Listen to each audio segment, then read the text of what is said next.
Welcome back. The Herd is coming up next right here on FS1. Let's head over, check in with Colin. Hey, Colin, happy Monday. What's on the show? I never bought into the Chicago Bears, and their season is officially over. So is the Cowboys. They just don't know it yet. And I will explain why Foles is not as good as Wentz, but why every time Foles starts, he looks better than Wentz. That's coming up. All right, Colin, thanks. Time for our final topic of the day.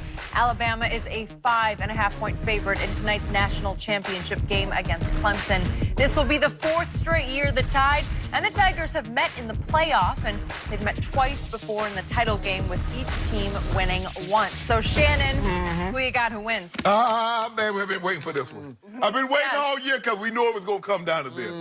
Because Clemson is the only team that can match Alabama as far as talent and as far as physicality. Yep. And with that being said, Vegas says it's a 5-point margin of victory. I'm going to take Vegas at his word. I'm going to say Alabama wins 35-30.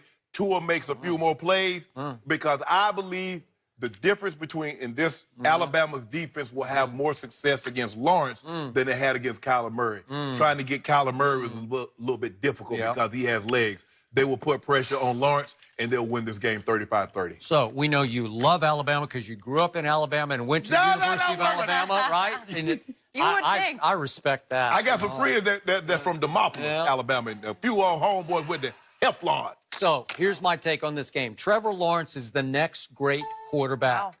He's 6'5" tall, and he can run, but he's not ready for Quinnen Williams and company just yet. Tua will outplay him. I think it'll be higher scoring. And ironically, I've got a little bigger score than you have. I got 36-30, so I got them covering the spread by a half. I don't care about those spreads. Do you not have the conviction? I got it. All I want to do not believe because this is what I want. Because at the Alabama Invitational, we should win every year. This will leave no doubt in anyone's mind. Is one St. Nick Saban. Really? Yeah. Greatest college coach or the greatest combined coach to walk the college sidelines. How about combined pro and college? No, we don't combine nothing. That is it for us. We'll be back tomorrow morning. Night. And the Cowboys took care of business against the Seahawks on Saturday. Now they're 7-point underdog on the road here in L.A. The Rams were very impressive, 7-1 at home, while the Cowboys were 3-5 away from Jerry World. So, Shannon, what shot do you give the Cowboys next week? A lot of it depends on how well the Rams defense is going to play. They're not very good against the run. I'm sure Dallas will lean heavily on the run. Ezekiel Elliott, he got 26 carries against Seattle at home. Would I be surprised if he got 30-plus carries on the road? I absolutely would not. You don't want Dak dropping back 30-plus times against Sue and Brockers, and obviously the guy that's going to win the Defensive Player of the Year and Aaron Donald. Talib is back, and Peters go back to his natural position. They've let Peters kind of play his style. Peters likes to sit back. He likes to clue. He's not a press corner. He likes to sit back, watch things play out, and jump whatever he thinks is going to happen behind it. But the Cowboys have a chance.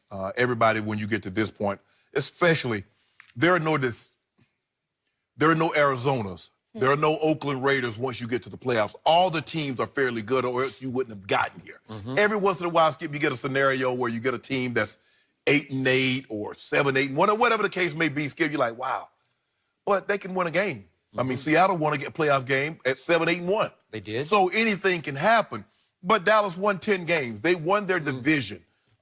They got arguably the best running back. I think Le'Veon didn't play, so we have to remove him. I think he's behind Todd Gurley. I would take Todd Gurley over Zeke. But Zeke is top 2 running back in all of football. Amari Cooper has been unbelievable. I think he's the biggest reason we see his offense take that next step. So they have a great chance. But I still believe Dak needs to throw the football better in order for them to take that next step.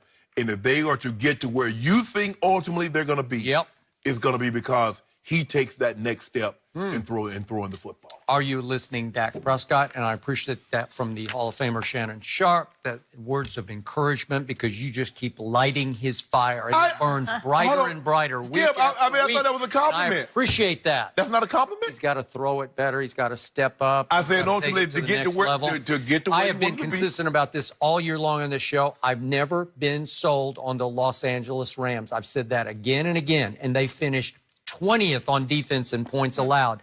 That has been underachievement on that unit's part. What all about your year long. offense, finishing 24th? Okay. Is that underachievement? Fine. I think my team has a great chance because of some intangibles. The first one is, I'm going to remind everybody, the Dallas Cowboys have trained in Southern California since 1963, Thousand Oaks, now in Oxnard, and it created a cowboy nation in Southern California. Trust me. Most of the security guards here are Cowboy fans. Wherever I turn in Los Angeles, wherever I go to the mall or wherever, it's just loaded with Cowboy jerseys. Yeah. It's what's going to happen on Saturday night in that Coliseum, which is open territory for visiting fans. It'll probably wind up 60-40 Dallas fans. Absolutely. Okay? So it's like a home away from home game. I'm going to say it again. My team is on a revenge tour, and it owes the Rams for last year. My quarterback outplayed Jared Goff. No, he didn't. And, okay, his QBR was 81 in that game. Dak's was, and Jared Goff's was 46 on a scale of 0 How many touchdowns did Jared Goff throw? I don't care. 81 to 46, and at halftime it was 24-16. Dak Prescott, 35 to 30. Where did Dak come? Where did Dak have his meal? His after-game meal? He lost, so they owe these Los Angeles Rams. And I'm going to point this out one more time. Dak's coming out party, where he announced himself to the world, was right here at this stadium in August, first preseason game of the 2016 series. That was Jeff Fisher. No, that don't count. All right, you know what? I'll give you that. But Dak Prescott, you can ask my man Eric Dickerson, who was on the sideline that night. I'm sitting back saying, who is this and what is this? Because he goes first series. Again, just raw rookie out of Mississippi State, fourth-round pick. He goes 80 yards in 11 plays and hits Dez Bryant for a 10-yard touchdown. Next series, second series, he goes 75 in 6 plays, and he hits Terrence Williams for a 32-yard touchdown. And then on the fourth series of the game, he runs 14 yards to set up a field goal. And I'm saying, wow, that is for real. And you don't think he's going to be comfortable back in this stadium that he announced his arrival? I got 2 names for you. Yeah. Aaron Donald. Good. Connor Williams. Okay. Good. Hey, you like that? I don't like it. I don't like it. How about that national championship game tonight? Will St. Nick and Alabama roll Here we go. again? I give it up. Skip and Shannon make their picks next. Yep.